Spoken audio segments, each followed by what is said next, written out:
Hi, boys and girls. So I am here to read to you chapter 4 of The Mouse and the Motorcycle. So sit back, relax, and enjoy.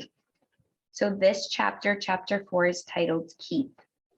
Ralph did not know how much time had passed before he was awakened by the lamp on the bedside table shining down on him.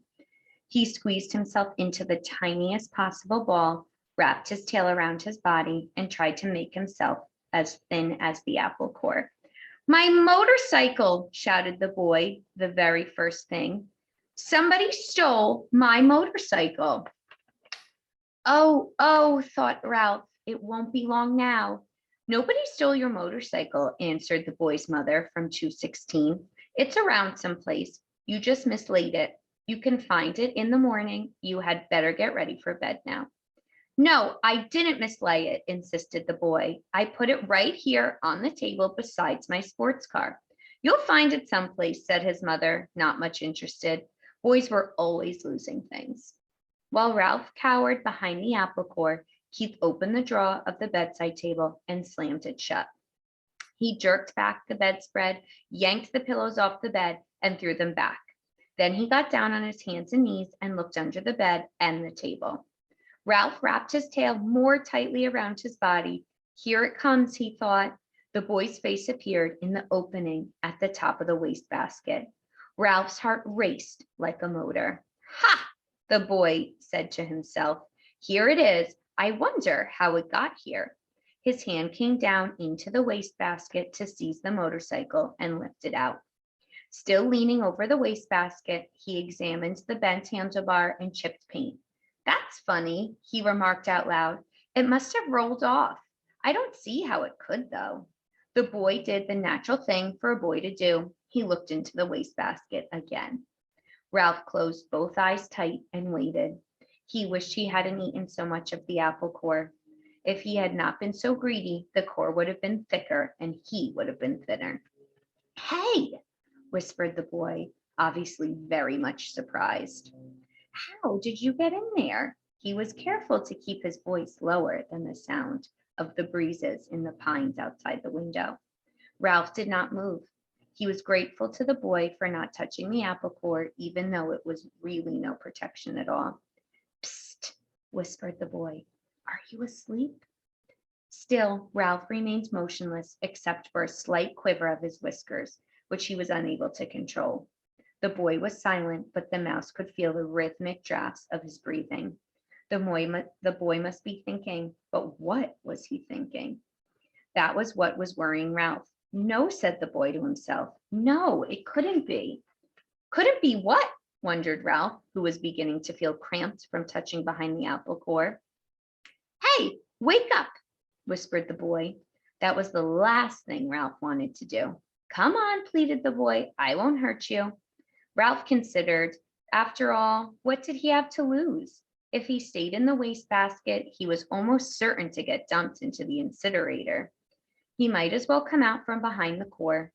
If he did, he might find some opportunity to escape. Cautiously, he moved his head from his paws and opened one eye. The boy was smiling down at him. Encouraged, Ralph opened the other eye and lifted his head. "That's the stuff," encouraged the boy. "Now come on, tell me, did you or didn't you ride my motorcycle off the bedside table?" This took Ralph by surprise.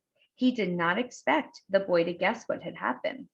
"Well, yes, I guess you might say I did," confessed Ralph, rubbing his aching muscles. "I thought so."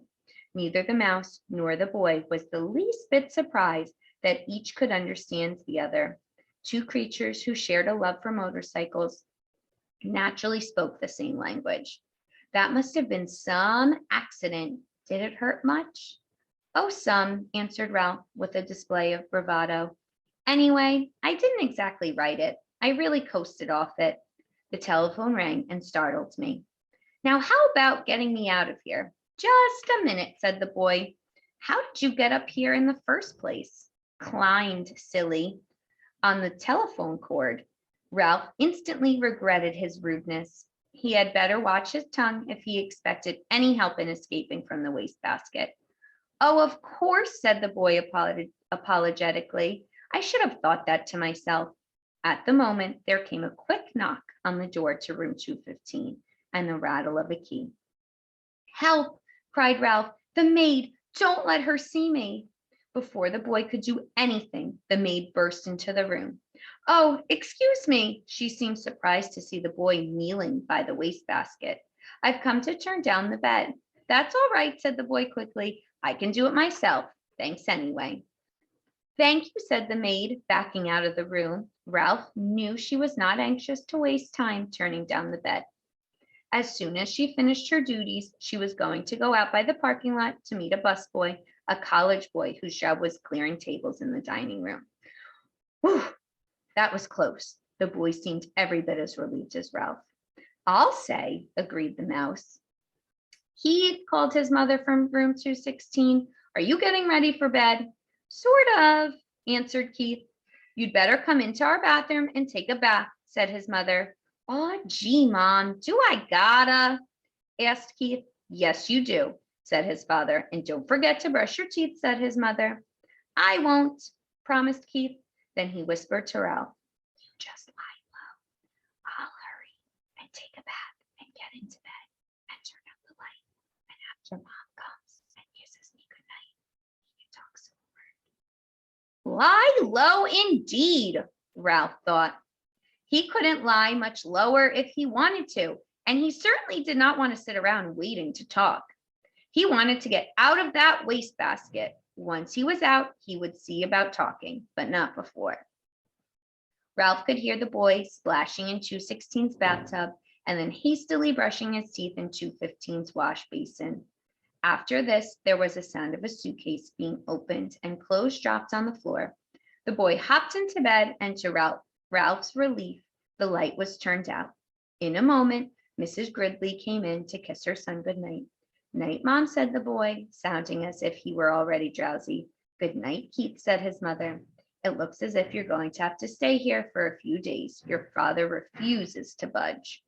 That's okay, muttered Keith, giving the impression that he was almost asleep. Good boy, said his mother. You're a good sport. Good night, son, said the boy's father from the doorway between the two rooms. Keith did not answer. Instead, he breathed slowly and deeply, and as Ralph thought, a bit too noisily. There was no sense in overdoing things.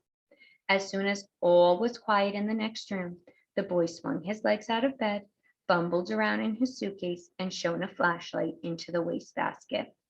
Almost blinded by the unexpected light, Ralph held his paws over his eyes. Hey, cut that out! He could not remember to be polite. Oh, sorry, said the boy as he laid the flashlight on the bed where it was being shown across the wastebasket rather than into it. That's better, said Ralph. Now, how about getting me out of here? As an afterthought, he added, please. The boy ignored the mouse's request. How would you like to ride my motorcycle? He asked. Ralph's heart skipped a beat, like a motor missing one on one cylinder. The mouse-sized motorcycle really would run after all? And there was one thing for certain. Since the motorcycle really would run, the boy could not expect him to ride around the bottom of the wastebasket. Sure. Ralph tried to sound calm. The most important thing was to get out of this prison. He braced himself, dreading the touch of the boy's hand on his fur. To Ralph's surprise, the boy did not reach in and grab him. Instead, he slowly and gently tipped the wastebasket on its side, permitting Ralph to walk to freedom with pride and dignity. Thanks, said Ralph, genuinely grateful for the consideration. I believe you're okay. Sure, I'm okay, said the boy, setting his motorcycle down beside Ralph. Did you think I wasn't? You can never tell. Ralph put his paw on the handlebar of the motorcycle. It's a real beauty, even with the bent handlebar. I'm sure sorry about that. Forget it, said the boy reassuringly. It won't hurt much. The motorcycle will still run. Ralph threw his leg over the motorcycle and settled himself comfortably in the seat. Perfect, just perfect. The boy was obviously delighted that his motorcycle was just right for a mouse. Ralph could not have agreed more heartily. It was perfect, except for one thing. He did not know how to start it. Well, go on, said the boy. Ride it.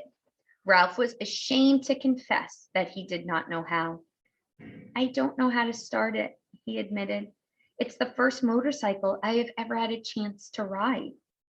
You have to make a noise, the boy explained matter-of-factly. These cars don't go unless you make a noise. The answer was so obvious, Ralph was disgusted with himself for not knowing and without asking. He grasped the handlebars and, fearful lest his noise be too squeaky, managed a.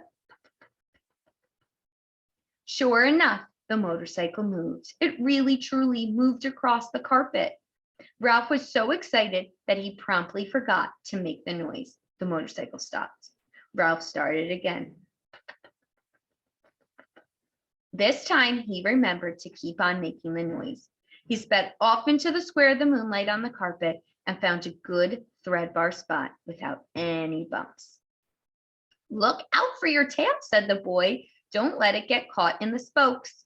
Thank you for reminding me, said Ralph, causing the motorcycle to stop. He started again and steered with one paw while he reached back with the other, caught up in his tail, and held the tip safely against the handlebar. It was a glorious sensation. Let me turn the lights back on. Here we go. Speeding around on the carpet freely and noisily, and most of all, fast. Ralph discovered that if he made the noise fast, the motorcycle sped up. If he slowed the sound, the motorcycle slowed down. He promptly speeded up and raced around the rectangle of the moonlight, where he made another discovery. When he ran out of breath, the momentum of the motorcycle carried him on until he could no longer take a breath. Gee, you're lucky, whispered the boy. In order to answer, Ralph had to stop. I am? It had never occurred to him that a mouse could be luckier than a boy. You sure are, the boy spoke with feeling. My mother would never let me ride a motorcycle. She would say I might break a leg or something silly like that. Well, if you want to come right down to it, said Ralph, I don't suppose my mother would be exactly crazy about the idea either. He began to have an uneasy feeling that he really should be getting back to his mouse hole. Anyway, said the boy gloomily, it will be years and years before I'm old enough to ride a motorcycle. And then when I'm old enough, my mother won't let me. Ralph felt really sorry for the boy, hampered as he was by his youth and his mother. Go on, ride it some more, said the boy. I like to watch. Ralph started the motorcycle again and rode around the moonlight once more, faster and faster, until he was dizzy from circling, dizzy with excitement, dizzy with the joy of speed. Never mind the danger, never mind what his mother thought. This was living. This was what he wanted to do, on and on and on. Lucky, whispered the boy with envy in his voice.